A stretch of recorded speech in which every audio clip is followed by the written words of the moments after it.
लोमड़ी और अंगूर। एक चमकते हुए धूप वाले दिन एक चालाक लोमड़ी भूख से बेहाल जंगल में घूम रही थी।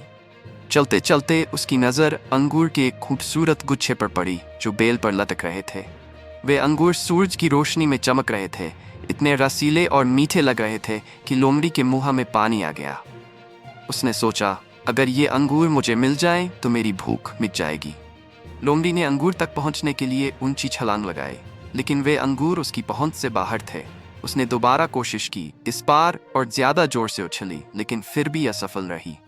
फिर उसने थोड़ा पीछे हटकर दौड़ लगाई और पूरी ताकत से कूदी, मगर इस बार भी अंगूर उसकी पकड़ में नहीं आए। बार बार की कोशिशों से थककर लोमड़ी हांफने लगी।